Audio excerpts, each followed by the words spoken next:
is an accomplished actress and improviser with an encyclopedic knowledge of Shakespeare that is completely useless in this situation. But nonetheless is an excellent storyteller as well. We're happy to have her. This is Rachel Wunster.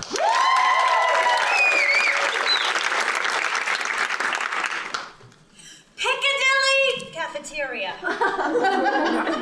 A wonderful place. A magical place. A watering hole for the very young to lots of the very old. A place where the jello and the steak are easy to chew. A place where the sneeze guards sparkle in the fluorescent lamplight. A place where the carpet is saturated with gravy and regret. But the greatest thing about Piccadilly Cafeteria was the toilet. I love my dad. He's really a great guy, and he tries really hard. But I came into this world rather unexpectedly. She knows what I mean. And my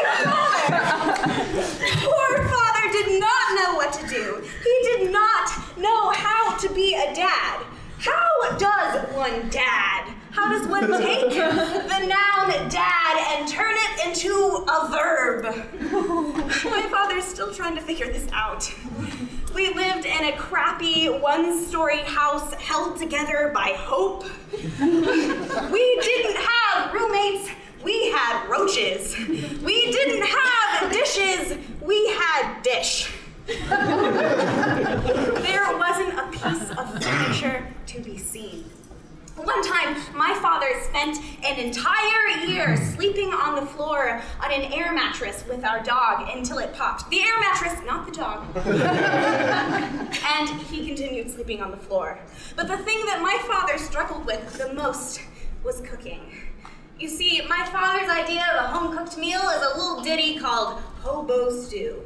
Now, if you don't know, hobo stew is when you take everything out of the cabinets and put it into one pot. Macaroni and cheese, why not? Some leftover jalapeno poppers. Oh, yummy. Spinach.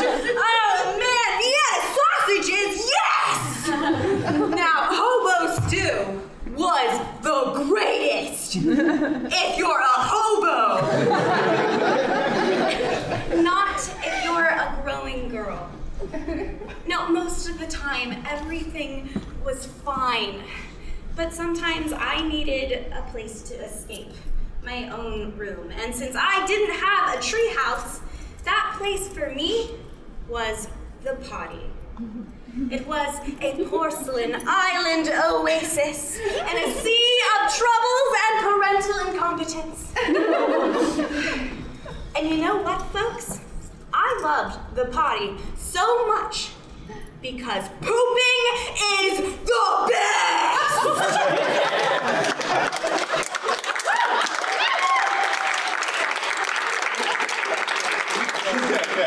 Now, to avoid the hobo stew, my father and I went to Piccadilly Cafeteria every Tuesday and Thursday night.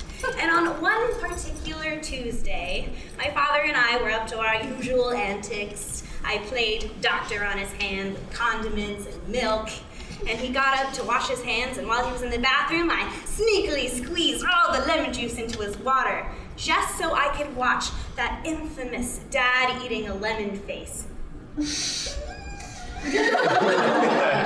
Which he did for me every single night without fail. Well, after my meal of Salisbury steak and green jello, I had to, you guessed it, I had to poop. And you know, this was wonderful because pooping is the best.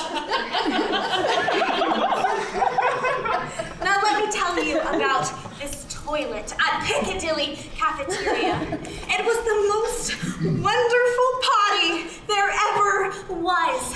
It was a giant porcelain throne raised up on a platform and a big spacious room. It was like I was flying when I was pooping. I can see my house from here.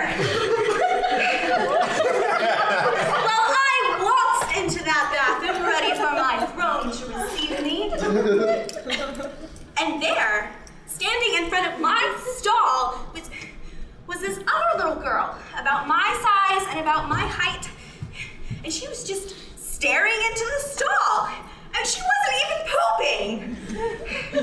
Well, in my anger and confusion, I creeped up behind the little girl and peeked around her right shoulder.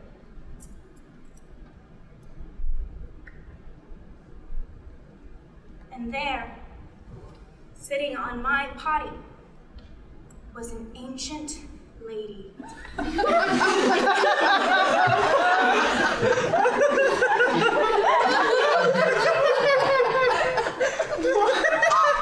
She was huge.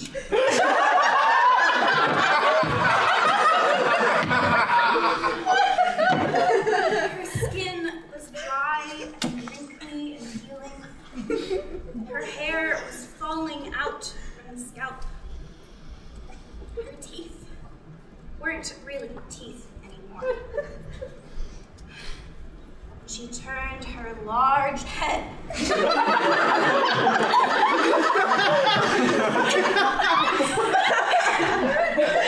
to me and this little girl, and with historical watery eyes, she looked at the both of us and said, "I'm on top of the world!"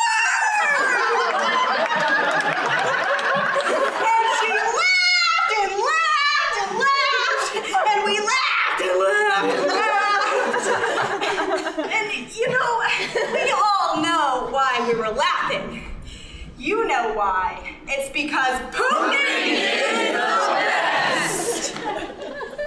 Well, after I returned to my table with my dad, after a long, exhausting night, I lay down in the seat next to my father.